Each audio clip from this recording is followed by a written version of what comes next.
Hello friends, welcome to my channel. Please subscribe to my channel. और इस video को आप 1.5 स्पीड से भी देख सकते हो, फास्टर मोड से आप देख सकते हो।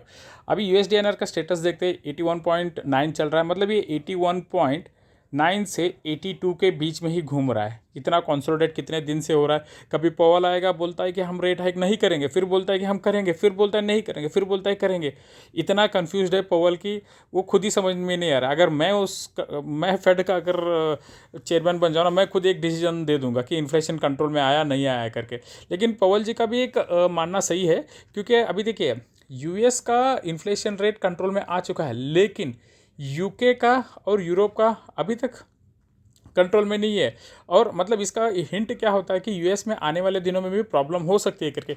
आज कुछ न्यूज़ वगैरह आए, तो उससे पहले हम ये देखते हैं कि आज का USDNR का रेट तो हमने देख लिया। अभी ये है डॉलर इंडेक्स इतना नीचे आ गया ना, 101। ये ऑलरेडी फैक्टर इन हो चुका था कि पवल आएगा, कुछ तो बॉम्ब फोड़ेगा करके सोच के ये इतना नीचे आ गया। लेकिन हमारा USDNR उतना नीचे नहीं आया जितना ये डॉलर इंडेक्स गिर रहा है ना। उस हिसाब से देखा जाए तो 81 जाना चाहिए, लेकिन ये नहीं जा रहा। शायद RBI का कल शाम को 5 बजे जो रिपोर्ट आएगा ना, ये हफ्ते उन्होंने क्या किया, आई एम श्योर कि RBI has bought this week. उन्होंने बाइंग की रहेगी, ये पक्का रहेगा। कल भी देखना पड़ेगा कल क्या होगा करके। लेकिन आज तक का अगर डेटा हम एज्यूम कर सकते हैं ना, इतना डॉलर इंडेक्स गिर गया है, गिरने के बावजूद भी हमारा ये रुपी नहीं गिरा है ना। So I can easily say that कि RBI ने बाइंग की है। So let's come to this commodities part. Commodities में क्या है कि गोल्ड जो है ना, ये 3 मंथ के लो के आसपास है, तो बहुत तगड़ा सेलिंग हुआ है। Silver is also the same thing, बहुत सेलिंग हुआ है। और यहाँ पर ये ऑयल का भी ये नीचे ही आया है। तो सारा पैसा अगर सोचेंगे आप, करेंसी भी डाउन है और ये क्रूड ऑयल भी डाउन है। अगर आप और यहाँ पर आप स्टॉक्स भी देखेंगे ना, तो ये US का डाउ जोन्स 100 पॉइंट्स डाउन है, ये नास्डाक जो है ना ये भी डाउन है। और आज हमारा निफ्टी का एक्सपायरी था, हम भी डाउन, रेड में ही ये क्लोज हुआ है आज हमने। ओके, तो अभी हम देखते हैं कि ये न्यूज़ आया क्या है करके, फिर चार्ट के ऊपर हम एनालिसिस करेंगे। Let's come to the news. सबसे पहले हम देखेंगे कि ये देखिए गोल्ड का क्या सीन चल रहा है। Gold ticks lower. पॉवल, क्योंकि पॉवल ने क्या बोला है, कल आया था पॉवल और उसने कहा कि हम रेट हाइक कर सकते हैं, इन्फ्लेशन अभी तक ख़त्म नहीं हुआ करके। जबकि इन्फ्लेशन 8.9 ऑलमोस्ट 9 से लेकर ये 5 के आसपास आया है, लेकिन इसके बावजूद ही इज़ नॉट कॉन्फिडेंट कि कल को कुछ भी हो सकता है करके। तो इसीलिए आप यहाँ पर देखेंगे ना कि यहाँ पर 3 मंथ लो के पास आ चुका है gold, not far from 3 months low, मतलब 3 मंथ्स के लो के आसपास ही आ चुका है गोल्ड।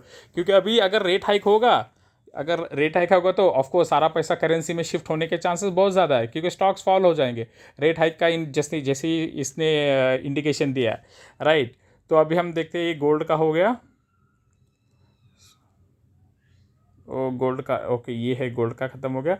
और यहाँ पर कल पवल का आके कुछ स्टेटमेंट वगैरह हुआ ना। कल पवल ने क्या स्टेटमेंट दिया था कि stocks fall as Powell says inflation fight is not over. It means what Powell was wanting to say, that inflation is not still over, because yesterday itself UK came to a conclusion that their inflation was crossing 8%, 8% से भी ज़्यादा था। तो Wednesday पवल आया था, पवल आके बोला कि ये लॉन्ग वे है, मतलब इतना इजीली ख़त्म नहीं हो रहा। ऑलरेडी हमारा हाफ ये ईयर ख़त्म हो चुका है 2023 का, लेकिन अभी तक ख़त्म होने की बात ही नहीं चल रहा। तो अभी लग रहा है कि ये रेट हाइक अभी क्या चल रहा था कि पॉज होके हल्का सा भी रेट कटिंग में आएगा करके हम सोच रहे थे। पहले क्या होगा, पॉज करेगा ये रेट, फिर 3-4 महीने के बाद फिर रेट कट करेगा, मतलब वापस अपने US लेवल पे आने के लिए। लेकिन अभी पॉज नहीं, वापस हाइक हो सकता है करके लगने लग गया, क्योंकि UK का और अभी यूरोप का भी कुछ, तुर्की का, उन्होंने भी रेट हाइक गंदी तरह से कर दिया। So will come to that part also. अभी देखते हैं, ये हो गया स्टॉक्स फॉल। ओके, अभी आप स्टॉक्स का फ्यूचर्स देखेंगे ना, यहाँ पर देखिए सर क्या चल रहा है ना। यहाँ पर पवल आज फिर से आ रहा है। देखिए आज जून 22 है, कल आया था पवल, अभी फिर से पवल आने वाला है, कुछ स्टेटमेंट पक्का देने वाला है। Stock futures fall. अभी स्टॉक फ्यूचर इसलिए पड़ा है कि क्योंकि सेंट्रल बैंक ये जो ना थर्सडे, लोअर थर्सडे, क्योंकि आज ही थर्सडे ये कम होने वाला है, because Powell is going to come again. ये आज क्या बोलने वाला है ये उसी को पता है कि क्या बोलेगा क्या नहीं करके। So all depending on him. क्योंकि और अभी एक न्यूज़ आया है कि UK ने, अभी न्यूज़ आया कि 50 पैसा बेसिस पॉइंट्स उसने बढ़ा दिया। कल तो हम सोच रहे थे कि 0.25 बढ़ाएंगे तो अच्छा, लेकिन ये तो डायरेक्ट 0.5 बढ़ा दिया यूके ने। इसका मतलब है कि इन्फ्लेशन बहुत ज़्यादा है। तो यहाँ पर दिमाग में क्या आता है ट्रेडर्स या फिर एनालिस्ट के दिमाग में कि अगर यूके 0.5 बढ़ा रहा है तो कल को यूरोप भी बढ़ाएगा, यूरोप बढ़ाएगा। जो चलो 0.5 इन दोनों ने बढ़ाए थे, कम से कम यूएस 0.25 तो बढ़ाएगा। And same goes with RBI. RBI भी कितना चुप बैठेगा, अपनी भी तो करेंसी देखना है ना क्या होगा करके। तो अभी सेल ऑन राइज ही रहेगा, हमारा stock market sell on rise है अभी। स्टॉक मार्केट भी हो गया और हमारा करेंसी भी हो गया। डॉलर भी 82 के अगर यहाँ से ऊपर जाएगा ना तो ये सेल ऑन राइज ही होगा, राइट।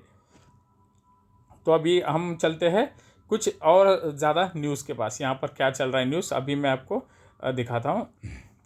ये है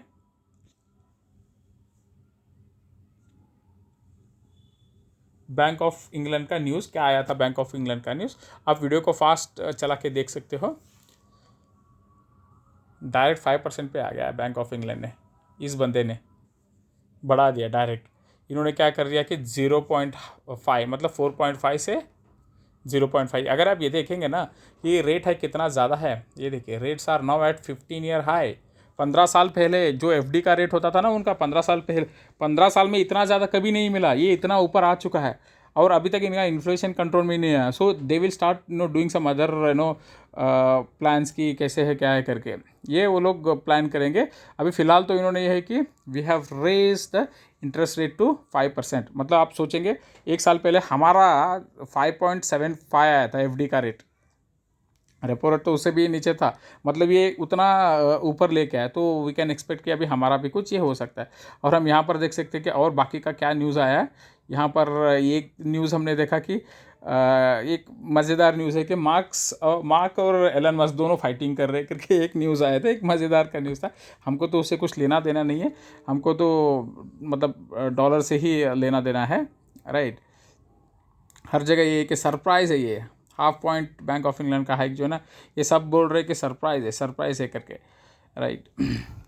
तो और अभी हम जाते हैं नेक्स्ट एनालिसिस पे। ये हो गया। Now let's come to the option chain. कल एक्सपायरी है यूएसडी आईएनआर का, टुमारो इज़ फ्राइडे।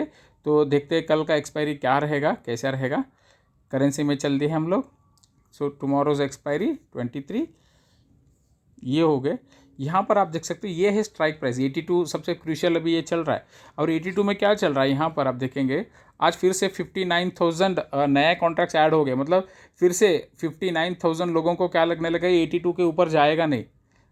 और मतलब ये लोग भी जो इनको लग रहा था ना कि 82.25 के ऊपर नहीं जाएगा, ये लोग ऑलमोस्ट यही लोग जाके यहाँ पर आ गए। इनको लगने लगा कि 82 ही नहीं जाएगा। और उसको सपोर्ट करते हुए देखिए यहाँ पर क्या हो गया, वो उसके खिलाफ है 17,000 कॉन्ट्रैक्ट्स मतलब इन्होंने कैंसिल कर दिया। इतने लोगों ने जो लग रहा था ना कि इससे नीचे नहीं जाएगा, अभी इनको भी लगने लगा कि ये इससे नीचे जाएगा। ओके, ये एक्चुअली दोनों का मानना सेम है कि पुट कॉन्ट्रैक्ट्स को भी लग रहा है कि इससे नीचे ही जाएगा। अगर यहाँ पर ऐड हुआ रहता ना तो क्या लगता था कि इससे नीचे नहीं जाएगा, तो इन्होंने माइनस कर दिया, इतने लोग भाग गए यहाँ से। तो इसका मतलब क्या हो गया कि इनको भी लगने लगा, पुट राइटर्स को भी लगने लग गया 17,000 कॉन्ट्रैक्ट को कि ये नीचे जाएगा। तो ये 17,000 और यहाँ पर जो 59,000 मतलब ऑलमोस्ट 76,000 नए कॉन्ट्रैक्ट्स ऐड हो गए। लेकिन ये कॉन्ट्रैक्ट्स ऐड होने के बाद यूके का डेटा आया है, तो लेट्स सी टुमारो ये कुछ भी हो सकता है। कल 12:30 को इसका एक्सपायरी होता है। So let's come to our FIS data. शायद सेलिंग हुआ रहेगा, आई बिलीव सो। 21 अभी तक डेटा नहीं आया है, 21 ही कल का ही है ये, आज है 22। सो वो देख के मैं बाद में अगर वीडियो में कुछ एडिट करके डाल सकता हूँ डेटा आने के बाद। तो फिलहाल के लिए इतना है। और अभी हम चलते हैं यहाँ पर कि क्या चल रहा है। ये जो अपना चार्ट क्या कहता है, चार्ट में भी कुछ खास नहीं है आज फ्रेंड्स। अगर आप देखेंगे ना तो चार्ट में भी RSI भी देखेंगे तो उधर ही घूम रहा है। So the same chart support level पे है, इधर का इधर ही घूम रहा है, यू सी हियर, यहाँ पर ही घूम रहा है। और अगर आप बहुत लंबे टाइम से भी देखेंगे ना, ये देख लीजिए यहाँ पर सपोर्ट पे ही घूम रहा है। अगर ये टूट जाता ना, क्योंकि बहुत सारे लोग इंडियन ट्रेडर्स क्या करते हैं, ये फ्यूचर का सपोर्ट पे ट्रेड करते हैं, जबकि हमेशा स्पॉट के सपोर्ट को देखना चाहिए। लेकिन इंडियन ट्रेडर्स, क्योंकि ये डिके होता है, जब ये 84.5 था ना यहाँ पर, तब USD INR 83 पे था, फिर डिके होकर यहाँ तक आया, तभी भी 83 था, यहाँ पर भी 83 था। और जब यहाँ पे 83 आया था तब मतलब 83 के 82.9 के आसपास आया था। तो ये डिके हुआ, इतना जो नीचे है ना 84.5 से, ये जो 84.5 से जब ये 83 के आसपास है ना, ये डिके हुआ है। लेकिन फिर भी इंडियन ट्रेडर्स इसको सपोर्ट को लेकर ही ट्रेड करते हैं। So we have to consider this also for support. ये है रेजिस्टेंस जोन जो ट्रेंड लाइन है, और यहाँ पर ये चल रहा है सपोर्ट जोन। अगर ये टूट जाएगा तो फिर सेकंड नेक्स्ट वन ये है 81.5 के आसपास है, 81.6 एक हमको मिलेगा, फिर 81.5 के आसपास एक मिलेगा हमें। Let's come to R S I. R S I हमको क्या बोलता है, let's see R S I. So ये है R S I 14, R S I 14, ये ओवरसोल्ड जोन पे ही यहाँ पर ही कंसोलिडेट कर रहा है। तो जैसे ही मैंने बोला था कि यहाँ पे बाइंग मैंने शुरू कर दिए, और अगर ये रेट हाइक करेंगे ना तो ये यहाँ से यहाँ तक तो बिल्कुल जाएगा, ये पक्का जाएगा। मतलब ये जो अभी फ़िलहाल 81.9 से 82 के पास जो ट्रेड कर रहा है ना, इट विल श्योरली गो 82.5 तक तो जाएगा ही जाएगा। रेट हाइक होगा तो सेल ऑन राइज स्टार्ट हो जाएगा फिर, क्योंकि ऑलरेडी रेट हाइक इतना ज़्यादा हो गया ना। अभी क्या रेट हाइक होगा, यूके का अगर आप देखेंगे, यूके का क्या चल रहा है, 15 ईयर्स हाई चल रहा है, राइट, 15 ईयर्स हाई चल रहा है। और यूएस का भी ऑलमोस्ट इन्फ्लेशन कंट्रोल में आ रहा है। तो अभी ज़्यादा 83 के ऊपर, अगर ये टेक्निकली देखा जाए तो 83 के ऊपर ब्रेक करना इतना आसान नहीं है अभी, क्योंकि अभी स्टॉक मार्केट का टाइम आ गया, नॉट करेंसी और ये कमोडिटीज़ का टाइम नहीं। Now this is stock market. Stock market हमारा 18,600 1.5 साल हो गया, वहाँ से ये घूम ही रहा है, सिर्फ one time only it has come to 19,000। तो देखते हैं अभी कल क्या होगा। कल का USDNR का एक्सपायरी है, तो वी कैन डिसाइड कल क्या होगा। और रात तक कुछ और न्यूज़ भी आ सकता है कि पवल ने क्या मतलब फोड़ दिया, उस हिसाब से हमको देखना पड़ेगा। अभी बैंक ऑफ इंग्लैंड करे। सो FIS डेटा अभी तक नहीं है, आने के बाद मैं अपलोड कर दूँगा। Take care brothers, bye bye. Subscribe करो चैनल को और लाइक कमेंट कुछ तो करो ब्रदर्स।